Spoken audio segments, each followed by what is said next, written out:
네, 안녕하세요. 노마드 정변의 정관영 변호사입니다.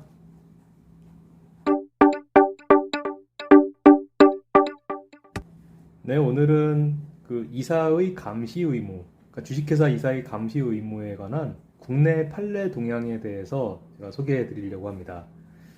이게 컴플라이언스 문제거든요. 컴플라이언스에 관해서는 사실은 이제 미국의 판례라든지 법령이라든지 이런 것들이 이제 글로벌 스탠다드가 되고 있어요. 그래서 우리나라 법원도 거기에 따라가고 있는 추세거든요. 그래서 우리 국내 판례 동향이 어떻게 글로벌한 추세에 맞춰가지고 이렇게 판시가 최근 들어서 나오고 있는지 거기에 대해서 제가 간단하게 소개를 해드리겠습니다. 제가 준비한 PPT 같이 보시죠. 자, 이사의 준법 감시 의무에 관한 국내 판결 동향입니다.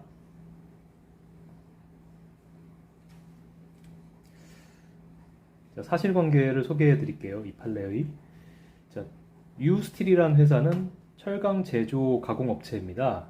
이 회사는 2013년에 공정거래위원회로부터 2004년부터 10년까지 여러 가지 강판, 아연도 강판, 냉연 강판, 컬러 강판 이런 것들의 가격을 담합한 혐의로 세 번에 걸쳐서 320억 원 정도의 과징금 부과 처분을 받았습니다. 자, 근데 이 유스틸 회사가 2015년 1월 D제강에 흡수 합병됐습니다. 근데 요 개인인 A씨는 유스틸 주주였거든요. 근데 유스틸 주주인데 유스틸이 이제 D제강하고 합병이 됐으니까 결국 이 A라는 분은 D제강의 주식을 보유하게 됐죠. 그래서 근데 이 A씨가 뭘 했냐면 이제 2014년 11월에 유스틸의 감사위원들에게 자, 담합행위 있었던 그 2004년부터 2010년 사이에 재임했던 이사들 중에 회장하고 임직원에 대해서 손해배상 청구를 해라, 너희 회사가. 그 근거는 이사들의 이 선관주의 의무, 회사에 대한 선관주의 의무와 충실 의무를 위반한 사람들 아니냐, 이 사람들.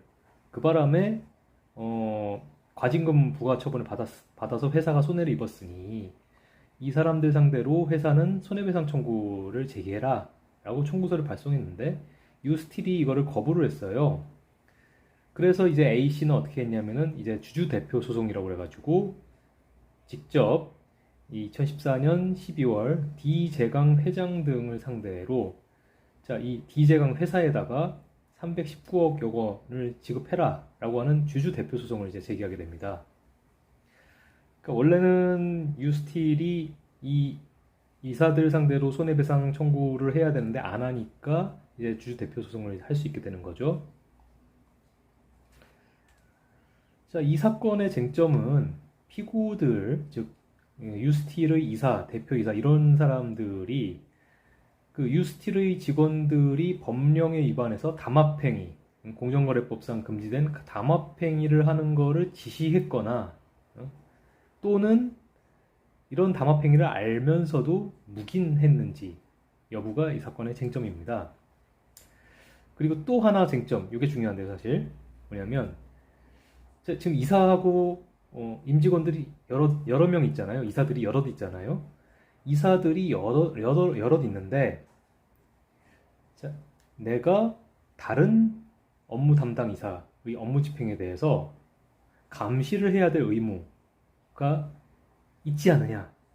내 일만 잘하면 되는 게 아니라 다른 이사들이 잘 하고 있는지에 대해서 내가 저 사람을 감시할 의무가 있는데 이거를 소홀히 해서 유스틸이 궁극적으로 과징금을 부과받는 손해를 입게 했다면 그것도 뭐 배상해야 된다 라고 하는 부분, 이 부분이 이제 중요한 쟁점이 되고 있거든요.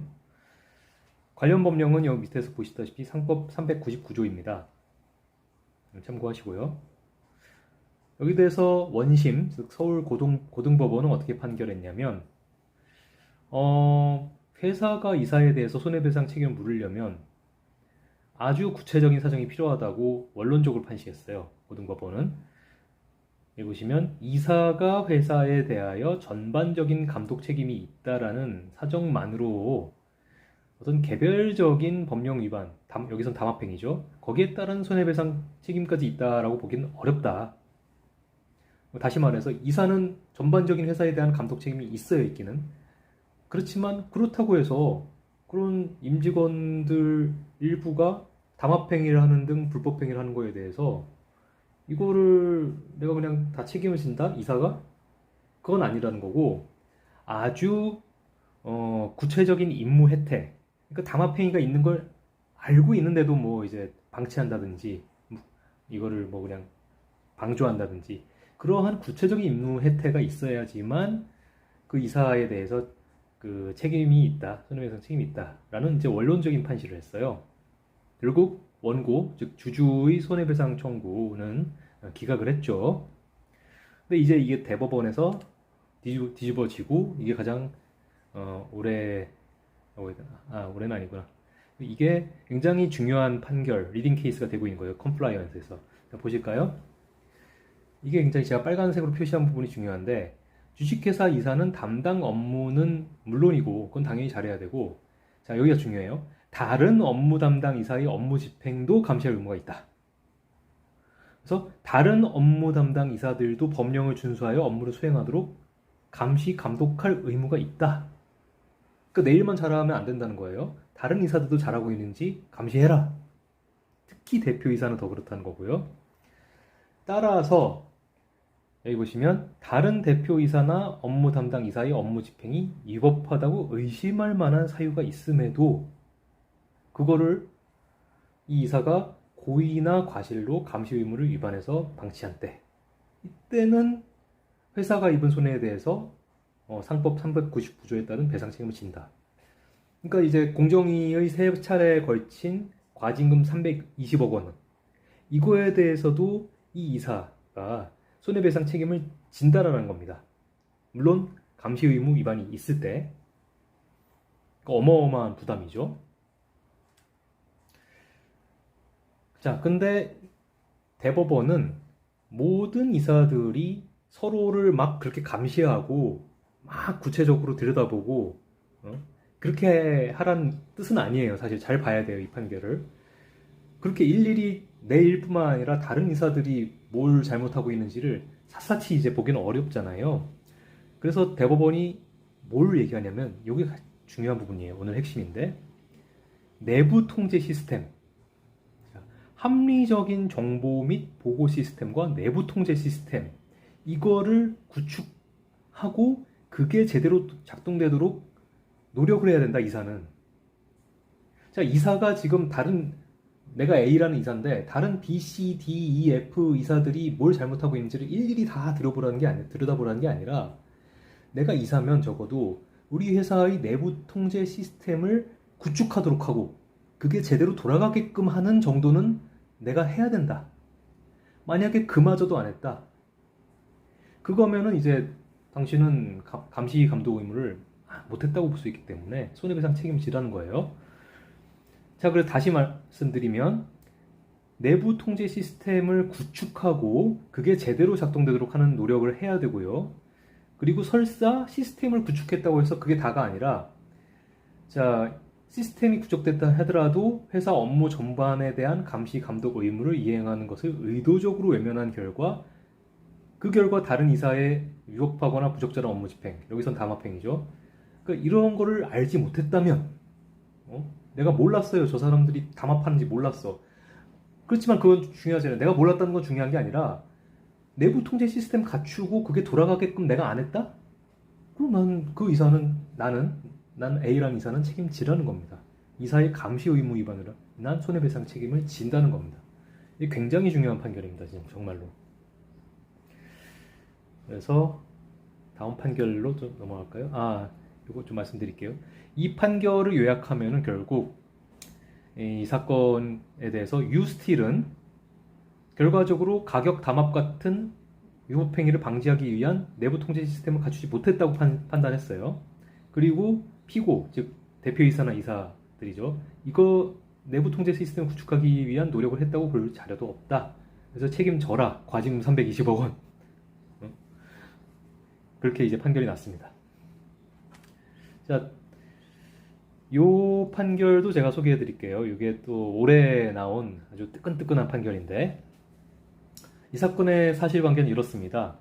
갑 주식회사가 4대강 살리기 사업 관련해서 을 주식회사 등등 다른 업체들과 이것도 담합을 했어요. 공정거래법 위반이죠. 입찰 담합을 했다는 이유로 과징금을 또 이제 부과를 받았습니다. 과징금 내는 손해를 입었죠. 갑 주식회사는. 그러니까 갑회사의 소액 주주들이 갑회사 대표와 사내외 등기이사 등 10명 상대로 손해배상 청구하는 주주 대표 소송을 마찬가지로 제기했습니다. 근데 여기 대해서 대법원은 갑회사 대표이사뿐만 아니라 나머지 이사진들도 책임지라고 하고, 특히 사회이사. 자, 사회이사는 뭐예요? 이 회사의 구성원이라고 하기보다는 이제 말 그대로 외부에 있는 사람이 지금 이사로 들어온 거잖아요. 그러니까 회사의 상시 업무에 종사하지 않는 이사, 이 사람한테도 책임을 인정했다는 게 굉장히 중요합니다. 이게 지금 피고들이 대법원에 상고해가지고 이 판결이 나온 거거든요. 자, 그래서 보시면 판결 요지는 이렇습니다. 이사의 감시 의무의 구체적인 내용은 사실은 회사의 규모나 조직, 업종, 법령의 규제, 영업 상황, 재무 상태에 따라 크게 다를 수 있다. 그건 그렇겠죠. 아니, 스타트업이 이제 지금 스타트업의 이사가 감시 의무를 이행할 그런 그 수준하고, 기업 집단의 이사가 이행해야 될 감시 의무는 이게 디테일의 수준에서 많이 다를 수밖에 없죠. 당연히 달라야 되고요. 자, 이렇게 다를 수 있는데, 지금 이 회사는 이제 큰 회사니까, 이 사건 당사자가 된 회사는 큰 회사니까, 자, 이 큰 회사에서 고도로 분업화되고 전문화된 이 대규모 회사에서 대표이사나 일부 이사들만 내부 사무 분장에 따라 각자의 전문 분야를 전담해 처리하는 것이 불가피한 것이 현실이죠. 그죠? 이렇게들 주장하세요. 소송이 걸리면. 아니, 내가 내일 하기도 바쁜데 다른 이사들이 무슨 잘못하는지 내가 어떻게 그것까지 감시하냐. 그렇지만 여기에 대해서 판시를 한 겁니다. 그런 경우에도, 그렇게 분업화돼 있고 전문화돼 있는 경우에도 모든 이사들은 적어도 그 회사의 목적이나 규모, 영업의 성격, 예를 들어 제약회사면은 그 만든 약이 신체의 위험성이라든지 생명에 대한 위험성이라든지, 그리고 이제 건설 같은 경우에는 담합이 많이 이루어지잖아요. 그러니까 그런 담합의 위험성이라든지, 그러한 영업의 성격 및 이런 규제 등에 비춰서 높은 법적 위험이 예상되는 업무 관련해서라도 거기에 대해서 내부 통제 시스템 구축해가지고 작동되도록 하는 방식으로 감시 의무를 이행해야 한다. 당신 일만 하면 안 된다. 그래서 여기서 중요한 거는 이제 사회이사도 마찬가지로 내부 통제 시스템이 전혀 구축되어 있지 않대도 그 통제 시스템 구축을 촉구하는 등의 노력을 하지 않거나, 또는 시스템이 구축돼 있더라도 제대로 운영되지 않는다라고 의심할 만한 사유가 있는데도 이거를 사회이사가 방치하고 외면했다. 그럴 때는 감시 위반으로 인정될 수 있다는 겁니다. 이 사회이사는 이 과징금이 얼마인지 지금 기억이 안 나는데 수십억, 수백억, 수천억, 거기에 대해서 사실상 연대해서 책임을 지게 되는 거예요. 그러니까 굉장히 중요한 판결이라는 걸 여러분들이 체감하실 수 있겠죠. 그죠? 자, 그래서 정말 이사의 감시 의무에 대한 우리나라 판례 동향이 미국의 그것을 거의 지금 따라왔습니다. 이게 대규모 회사일수록 더욱더 내부 통제 시스템, 컴플라이언스 시스템을 제대로 갖춰서 이제 구축하고 또한 운용을 하셔야 돼요. 안 그렇게 되면은 정말 이사들이 개인적인 막대한 책임을 이제 지실 수 있기 때문에 각별히 유의를 하셔야 됩니다. 네, 오늘 영상은 이걸로 마치고요. 제가 다음에 또 다른 유익하고 또 흥미로운, 여러분들의 구미를 당길 만한 그런 주제로 다시 찾아뵙도록 하겠습니다. 굉장히 비가 많이 오는데 굉장히 날씨도 습한데 여러분 건강 주의하시기 바랍니다. 다음에 뵙겠습니다. 그럼 안녕.